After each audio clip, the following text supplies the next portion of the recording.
food and the weather, yes. The weather for sure. Yeah, exactly. Welcome here, guys, all of you. We're currently on a river, and this river is called the Zaans. What you guys see over here, the Zaans is nuts. Well, this used to be Europe's biggest industrial area once. And they even consider this Europe's first industrial area. And back in the 17th and 18th century, we had about 600 windmills over here.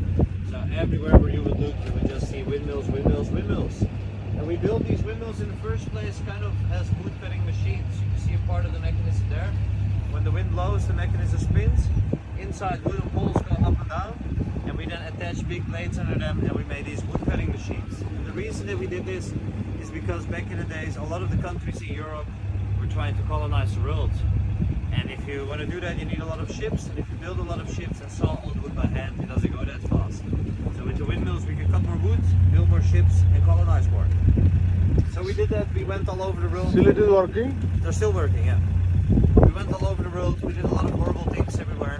We also brought back a lot of herbs, a lot of spices. And by trading and selling them, we became very rich. But what happened at the end of the 18th century, they invented the steam engine in the UK. And with the steam engine, everything here became unnecessary. So we started to demolish it all. And nowadays we have about 8 windmills here left from the 600. So it's not that much, but just enough to give a good impression. A lot of history. A lot of history gone. And the first one is a very typical wood cutting windmill, so that's how they started. But after a while, people figured out that they could use the same principles for a lot of different purposes. And this one is a great example, because here they make paint. And they do it with chalk, they put it under the mechanism, they stamp it, mix it with the oil, and you get a very nice and sustainable paint out of it. So, manufacturing paint. Exactly, yeah. I see.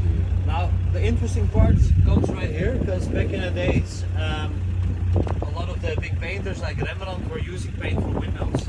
And nowadays, when they refurbish these paintings, they actually use paint from this windmill right here, because it's the only still functioning paint windmill in the world. And therefore, one of the few paints that still comes close to what they were doing back in the days. So if you guys walk to the Rijksmuseum one of these days, the National Museum, you might actually see some paintings, refurbishment paint from this windmill right here. Wow, I've been there. Nice. Good choice. The next one here, the old oil windmill. And oil windmills were very popular back in the days. They were the most popular ones after wood cutting windmills. Now, the oil here doesn't come out of the ground, although a lot of people on board think that, but we're not that lucky over here, unfortunately. We just get it from plants and seeds. And right here we do it with peanuts. So we stamp peanuts in here, we extract the peanut oil out of it, and you can use them all for cooking. But technically you can do it with a lot of plants and seeds. So still, Yeah, working this almost one? all of them are still producing here. Oh. Technically you could also do it with olives, sunflower seeds, and stuff like that. Oh. Even sunflower oil also. Sorry? Sunflower Yeah, it would work, but here specifically they do it with peanuts. Peanut. Yeah. Well, the next one here, you can see a lot of wood in the front, so it's probably not going to surprise you that it's not a wood cutting window. But what's interesting about this one is how it's located so close to the water, with the platform that gets into the water as well. Now, back in the days, it was very convenient to have your window close to the water, because when you finish your product, you put it in a ship, and you ship it to Amsterdam. Amsterdam was that way, it was the center of all the trade and commerce. This was an industrial zone. And you could also go that way, and you would end up at the North Sea eventually. So logistics here were very good. You didn't need 100 horses anymore to carry all your products. You could just do it in one big ship, and it saved a lot of money, time, effort, and manpower.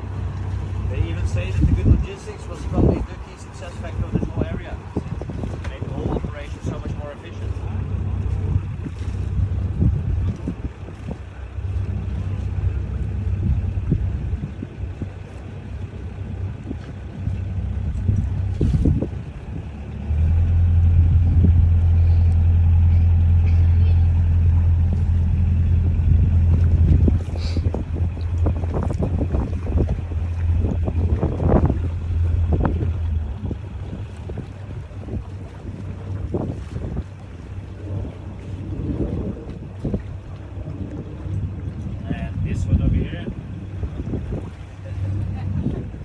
This one over here, guys, not a functioning windmill anymore.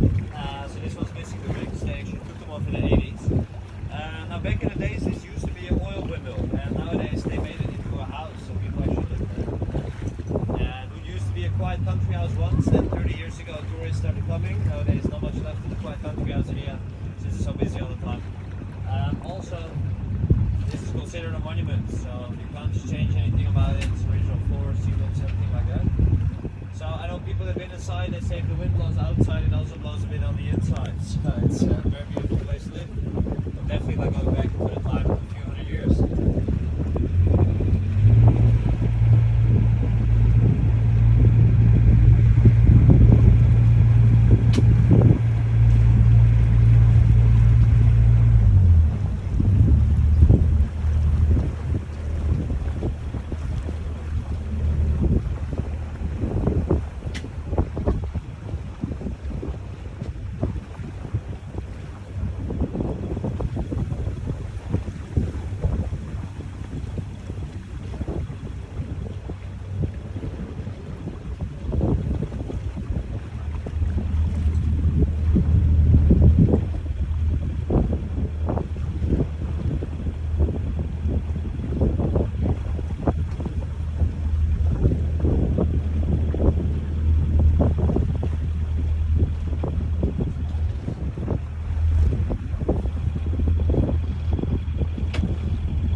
By the same people that live in this house. It is a wood cutting windmill. You can cut your wood with it perfectly. And back in the days, we didn't have a lot of these smaller ones for smaller purposes. So you can just compare it as a big and a small factory these days. The one after that, the big one, is a oil windmill, and that one makes oil from flax. And flax is a plant that grows in this area. And if you stamp the seeds, you can extract the oil that you can use for industrial purposes, like oiling wood, machineries, and all that kind of stuff.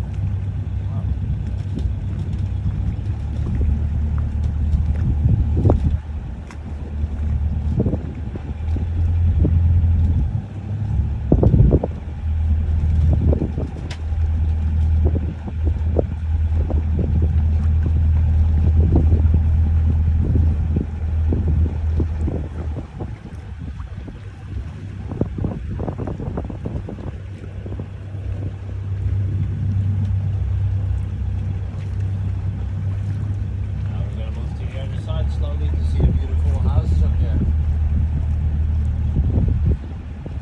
Right over there, what it is? It's like a raffinery or something. Yeah, that's new industry. So that's indeed a vegetable oil factory there.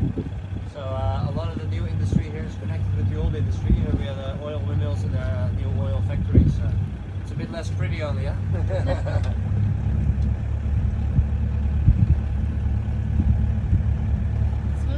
Everywhere to the way. We're gonna come there later.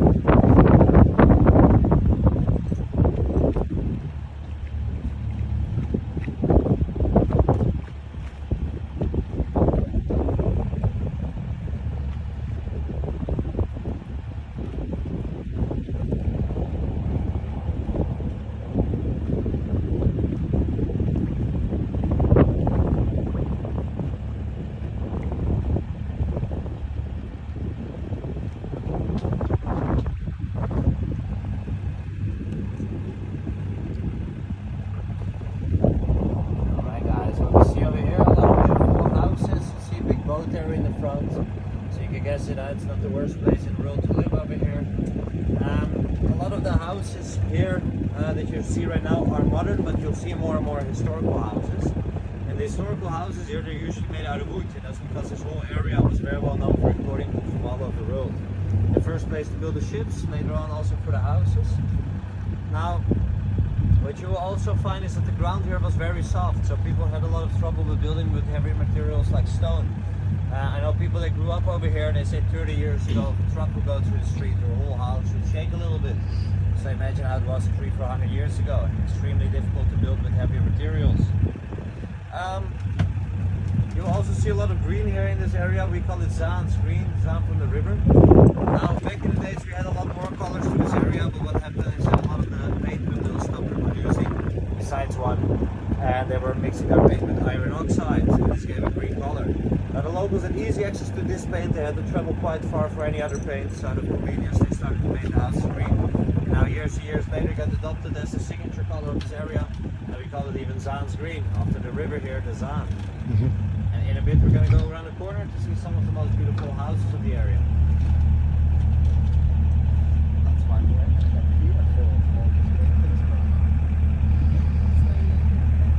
How is during the winter here?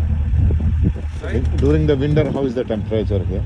I mean, back in the days it used to go below minus quite a lot, but now it's like +1, +2, kind of like +5, -1, -2, something like that. So somewhere around minus. But here, like, it never really freezes here. No freezes. Because like they break it open with big ships, because there's still a lot of industrial traffic going through the ship. Nice.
Ceilings.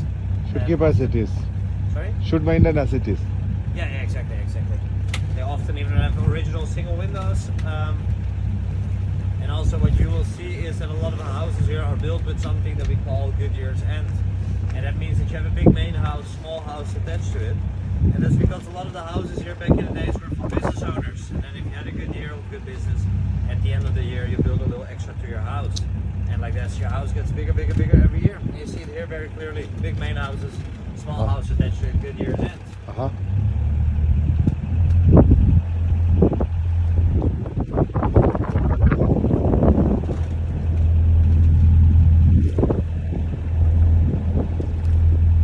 ഇവിടെ കല്യാണങ്ങളൊക്കെ നടത്തുന്നു. കഴിയാറല്ല, നമുക്ക് single editing ചെയ്താൽ മതി.